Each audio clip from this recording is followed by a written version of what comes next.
Here tonight, the Bulldogs will have another chance to knock off one of the tougher opponents they'll come toe-to-toe with all season. Welcome in, everyone, to RBTV's presentation of Bulldogs basketball. I'm Aiden Sheff alongside Dakota McGonigal here tonight as Riverside Brookfield gets set to take on the Glenbard East Rams. As stated off the top, this is going to be a dogfight. No pun intended there for both teams. It'll be a huge win for Coach Ryan Gruber's team here tonight if they can pull one out here at home.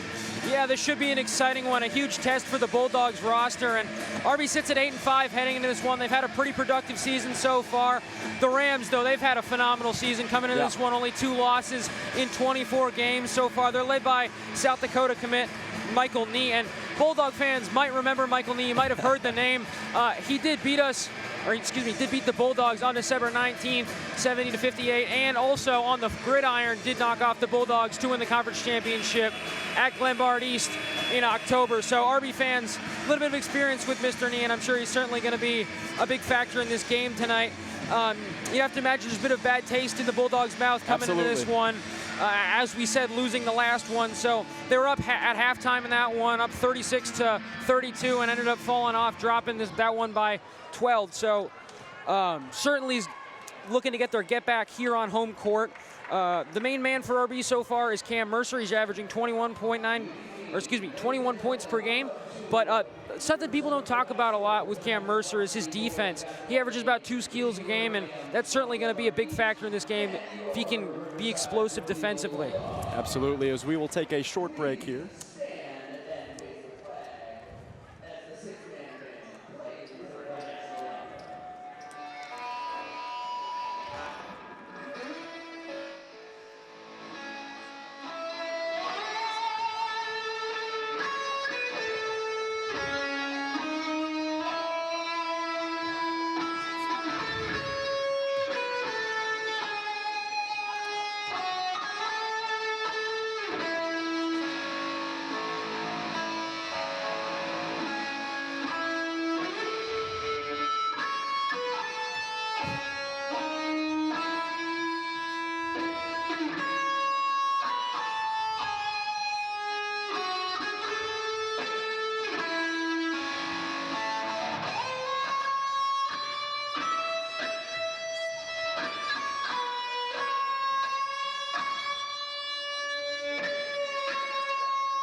Well, how about that to get things started here to pick up where we left off.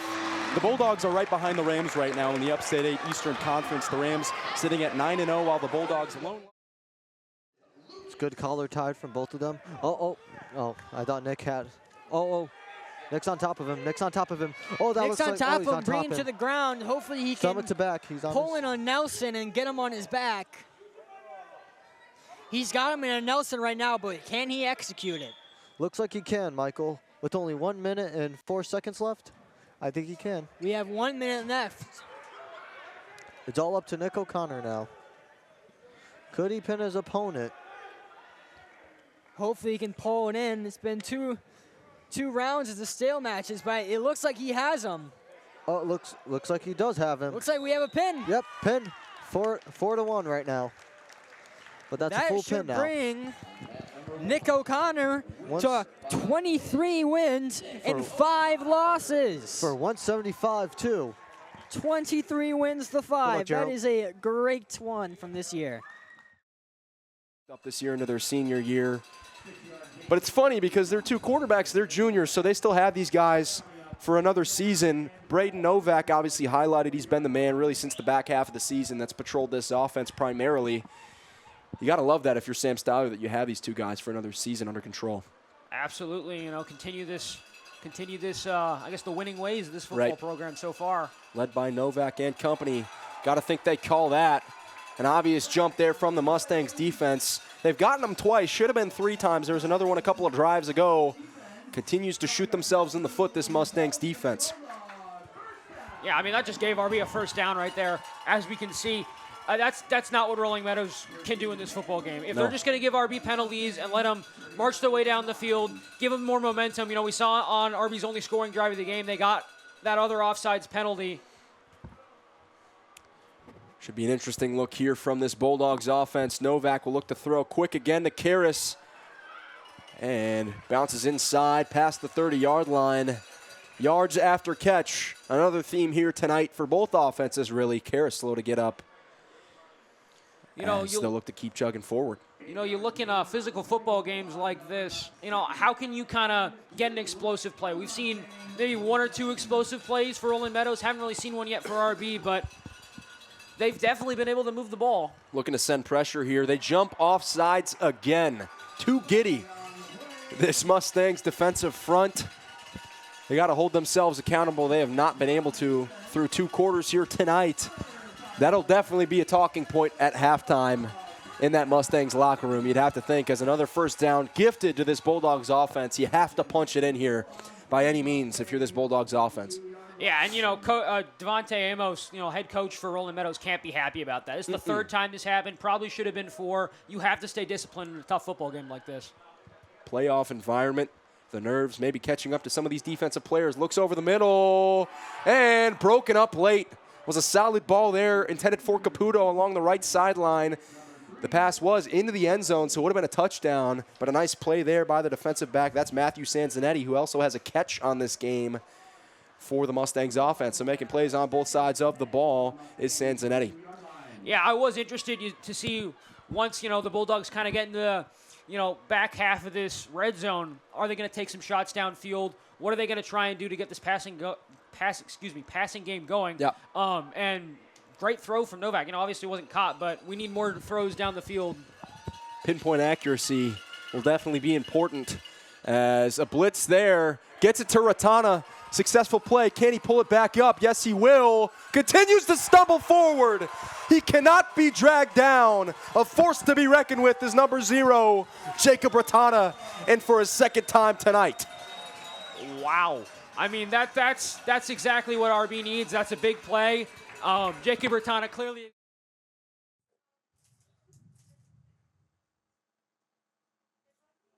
RB's pressure has been great in this first half.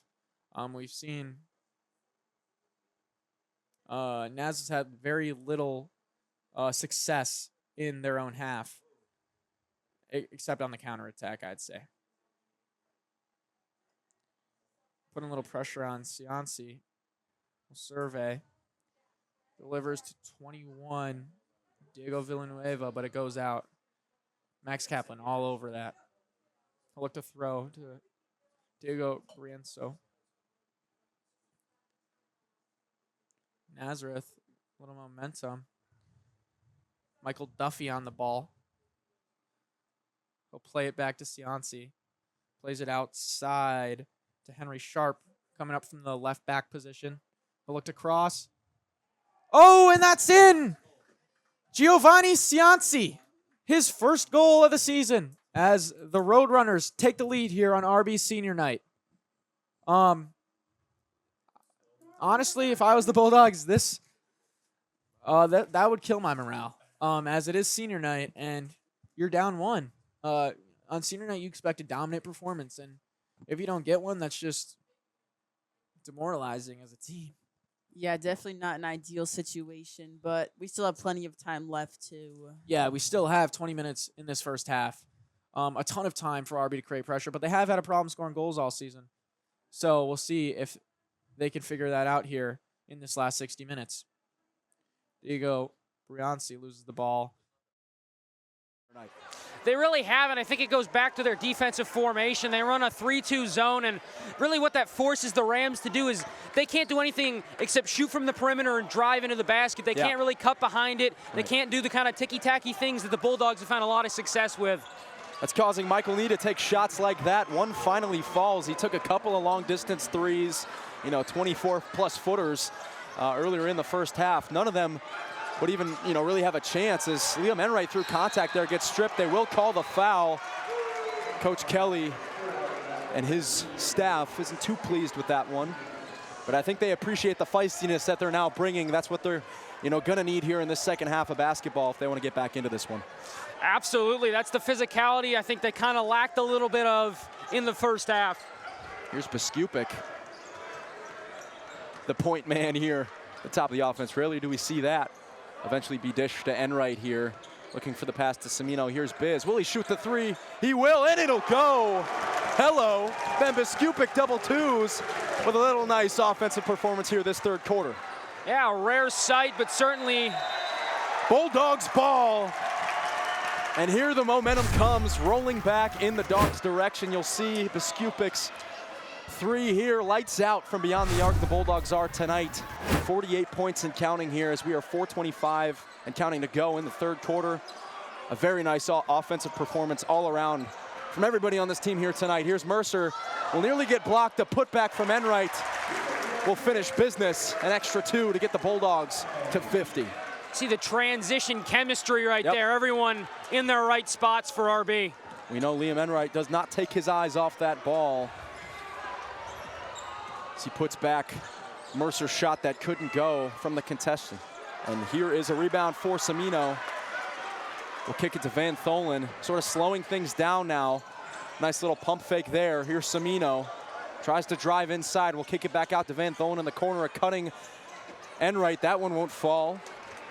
And it'll be back in the Rams' direction. Here's Snyder bringing things up. 3:38 and counting to play. Snyder pull-up J won't go. He'll fall to the ground, look for a foul, won't get it called. Here's Van Tholen in transition. We'll kick it to Semino. Corner three. Won't fall. Some back and forth basketball right now. Van Tholen tips it to Walton, which ultimately goes to knee, and it's glassed. Oh my goodness. Blocked by Semino. How about that?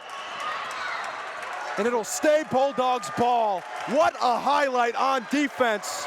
Shut it down, 21. My goodness, what a play. What a play indeed. The crowd loves it. And wow, I mean, they transition turnover. Thought they were going to get some points there, but Semino with a quick two to add to his momentum, and a timeout on the floor. The Bulldogs are hype. This crowd is rocking. And I know we are up here in the booth as well. Absolutely. What a night so far for this team as a whole. Have to think the coaches at Denison would be pretty hyped too, looking at that.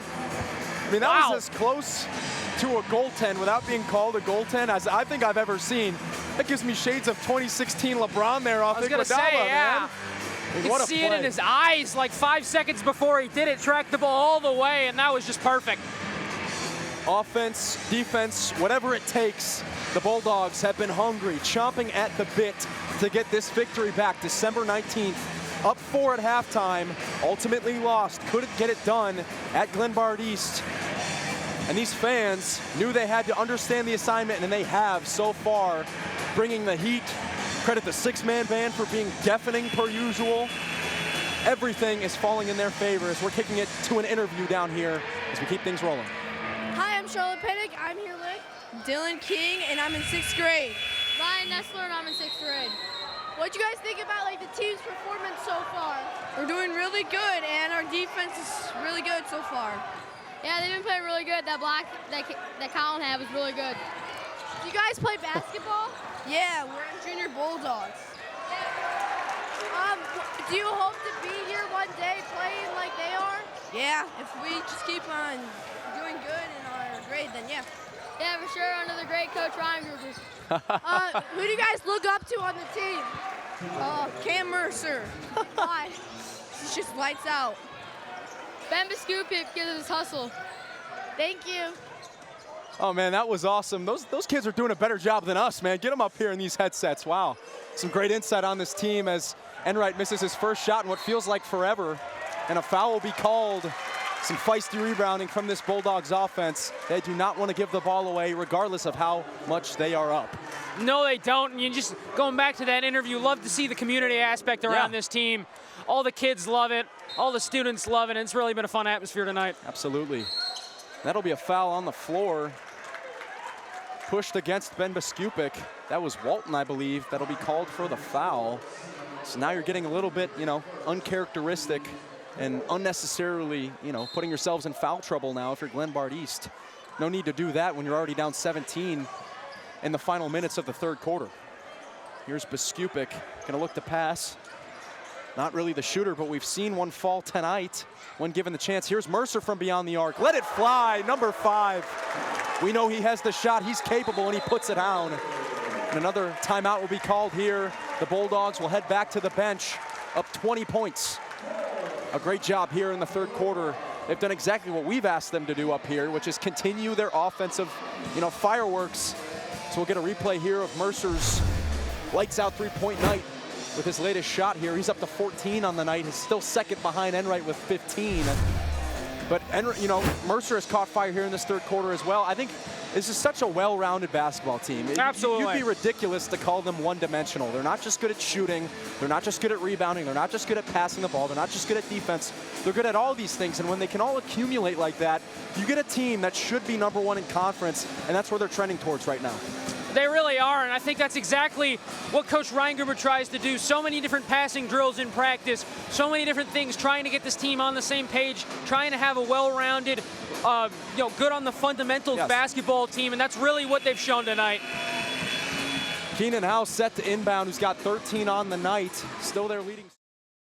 And losing in, again, a very tough 8A quarterfinals. They're coached by John Puccieri. He's been the coach since 2020. He's done a lot with this program. I think they could take the next step to make the state title. They got Joliet Catholic this week. That will be a very interesting matchup. Junior quarterback Brock Curtin could be a good player for them, especially if he can perform in those big games on a very challenging schedule that they have. All right, let's take a look at some key players for this Illinois class for 2026. Starting it off, we'll go with Jonas Williams. Led Lincoln White East to a 12-1 record and the semifinals of the 8A playoffs. He almost passed for 68% of his passes, which is unbelievable for a high school quarterback. Had 2,926 yards and 42 touchdowns with only 6 interceptions and 395 yards running. And also add some 7 touchdowns onto that. He's a 4-star quarterback and committed to USC, so we're gonna need to see some stats like that if you're committed to USC. Most definitely. I mean, he clearly is the best quarterback in the state of Illinois. Moving on to another star to look out for this season, I got Raheem Floyd. Raheem Floyd, another man in the line of East St. Louis's just great defensive backs. He's a 4-star, and he's going into his junior season. He looked great last year, 76 tackles, 48 of them solo. That's 6.3 tackles a game with 5 interceptions and a pick 6. He was great in the state championship game against Geneva, and he does have 12 Power 4 offers. And to top it off, Nazar Rankin from Morgan Park, class of 2026. He is committed to Illinois for football, but I'm pretty sure he's also committed there for basketball. He is. As he averages 23.2 points on the basketball court. So I honestly think he is probably the best athlete in Illinois for sports I definitely agree with you there. It's 4th and long here, so 4th and 12. How far can he get this one? Oh man, I thought he was ready for a fake there a second. Karras gonna let it bounce. And a nice Wildcats roll inside the 15.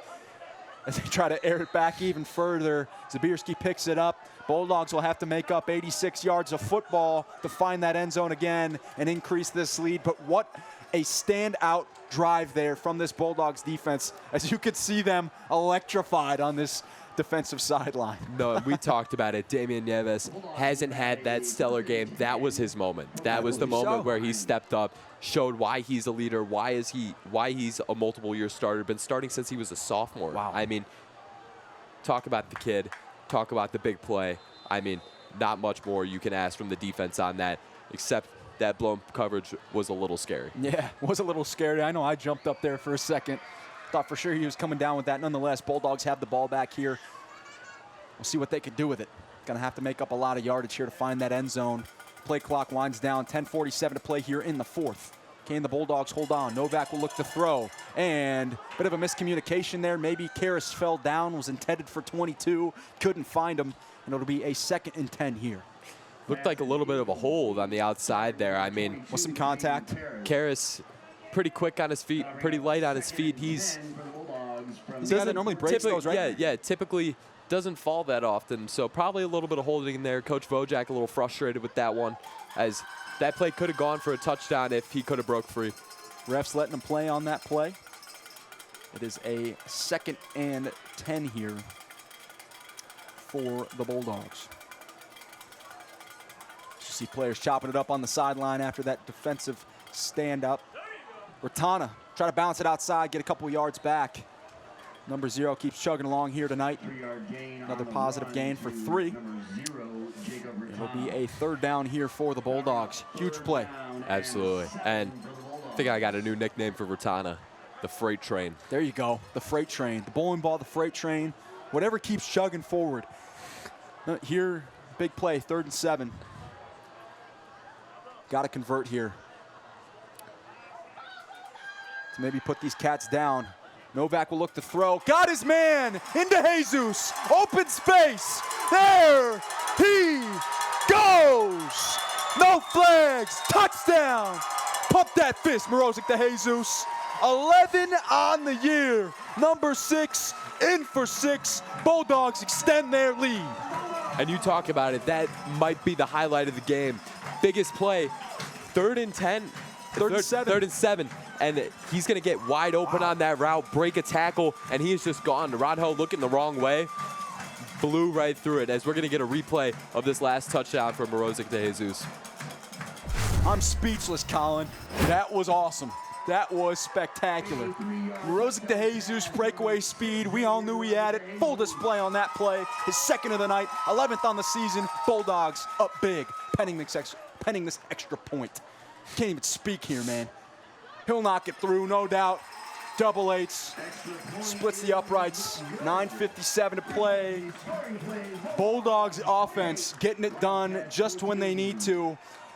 We can talk about that play, but what a job from the Bulldogs defense to flip that script and get them the ball back in prime position for them to score. Absolutely, and not even in prime position to score, the momentum. Exactly. The momentum they had going into that drive. Big hits, nice plays, broken up passes. I just think right now the tide has just swung the Bulldogs' way, and hopefully that can continue for the rest of the night. Gotta hope that can stick. The Wildcats, they have just under 10 minutes to play here and try to get those 2 touchdowns back at the very least. So we will see what their offense can do. Ocampo with that brutal drop. I'm worried for him in the film room this week. I mean, that is a brutal blow for their offense. I don't know if he would have scored because he was backtracking, but hey, man, it might be a 21-21 ball game right now if that was the case. Even then, not just Ocampo, Lemus as well. I mean, man. 2 big drop touchdowns. Looking at the score right now, I mean, that's a tie ball game if they catch both of those. Yeah. Ball will fall there as Bilo Brodick is able to run up to it. Bit of a Charlie Brown kind of play there. Gets pulled away last second. Still, man, I think this Wildcats staff might be asking Coach Styler after this one if they've got any jug machines out. Work on those hands before they leave for the bus tonight. Inexcusable drops, no question, because like you said, that's a tie ball game. If they score those 2 here, that would have put them at 28, assuming they got the extra point, or even if they got the 2-point conversion, we'd be talking about a whole different ball game right now. As a speedster right there. Whoa, late push. And 2 flags thrown. He's still rolling on that field. Oscar Aguirre, way to sell it. Get that man an Oscar. Literally, Oscar Aguirre. Literally, Are you Oscar. kidding me? But we talked about it. Nuri Benilos Cabral, I mean, frustrated all night, and he just shows it on this play. That's not what you need. Down 2 touchdowns. Going to push them back probably 15 yards there. I think that's what separates the good teams from the teams that can get beaten, right? You get down 2 scores. You can't stay in, I mean, if you get in your own head, those kinds of, mental mistakes and mental errors happen, and that'll continue to pull away even without the ball moving on those specific plays. Those, late hits and those, unacceptable errors, mental errors from this Wildcats team is only going to knock them further out of contention here tonight as we have 9:52 to play here in the 4th, Colin. Yeah, Oscar Aguirre, though, on that play, came in there like a heat-seeking missile. Yeah, you saw I it. mean, he just flew in there, laid an absolute devastating hit. That's what he's known for, man. As Naranjo will line up. Appears as if he handed it off. Yes, he did, only for a gain of about 2 or 3. And it will go 3 for 3. Inbound the ball, and let's drive home safely. Timeout called, their last one available. They'll talk things over. 2.6 to play. What a ginormous win this would be for the Bulldogs. This is what Bulldogs basketball is all about, baby. Absolutely. You know, there's a lot of debate. Is RB a football school? Is RB a basketball school? I don't know if we're going to answer sway that, in their favor. But yeah, I think we're going to sway towards basketball. I do wonder, though, maybe you take a page of the football playbook, just kind of throw a Hail Mary, get the ball bouncing up, and run the last 2 seconds off. We will see what both of these teams decide to do, what their approach is here. Remember, just a 3-point game, 67-64, still 2.6 to play. Everybody on their feet. And a lot of these people in this crowd right now, this is the biggest game they'll get to witness, you know, as an RB student. It really can't be overstated how just big this game is right now. What can the Bulldogs do here to try to drive this one home? A quick foul is called on Mercer right off the inbound. He'll be sent in, took 0.7 seconds off the clock, 1.9 to go, and he will head to the line. The first senior that was sent to the line in a clutch moment like this, do or die almost, was Liam Enright. What did he do? Like you said, didn't even graze the rim, not by a square inch. Here comes Mercer. What can he do here? Status quo, 1 for 2, second incoming, 68-64. Gonna be real hard for the Rams to try and claw back. The Bulldogs up 5 here, and here come the claps. That'll do it. And the Bulldogs, they'll storm the court, take this one from the Rams. Sweet, sweet victory, sweet, sweet revenge. That's all she wrote here from Bulldog Stadium. Scenes. Scenes indeed. This is probably the biggest win RB's had in about 10 years. The Bulldogs have not had this success really in any kind of sport outside of maybe cross country a couple years back. So the fans loving it.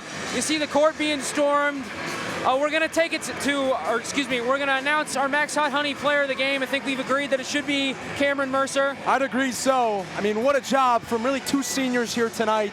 And Mercer and Enright. I think Enright's early impact played a part in why they were able to pull away so, as early as they did. Obviously, it became a horrifying experience in the fourth quarter for everybody here, unless you were a Ram. But what a job from 2 seniors. When it mattered most, they put 4 out of 4 free throws through the basket, and the Bulldogs drive home safely. They'll win this one by 5, and a huge one. Cam Mercer, our Mike's Hot Honey player of the game, as he'll sign some autographs here. We'll kick it down to him when we can with Semino. And really, I think it's just a testament to Mercer's defense. We talked about it at the very start of this game. What can Cameron Mercer do against Michael Nee defensively? And outside of that fourth quarter, he was dang near perfect. Yes. So Cam Mercer really proving why he's kind of the star of this team. They call him lights out for a reason. We're going to go right down to Mercer. Hi, my name is Cameron Semino, and I'm here with... I'm Cam Mercer. So Cameron Mercer, it was obviously a fantastic game. Biggest win of the season. How are you feeling? I feel great. I feel like we played, we came out strong at the start, let up a little bit at the end, but I'm just glad we got the win. Biggest game of the season. How did this feel for the team? What was the mentality going into today's game? Just win, man. We had a lot of good contributions from people that are stepping up. Liam, Colin, Noah, a lot of people stepping up, and it's overall a good team win. All right, thank you for your time, Cam. Thank you. Have a good one. Back to you guys. As the junior Bulldogs down there, as if the scenes couldn't get any better, on the shoulders of some of the varsity players as they'll get together for video and pictures. What a night this ended up being for the Bulldogs. Put it in the history books. An instant classic here tonight from Bulldog Stadium. That'll do it. I'm Aiden Sheff. Dakota McGonigal alongside. What a night this was. What a huge victory for the Bulldogs. And that's all she wrote here from RBTV. Thanks, guys. Thanks for watching.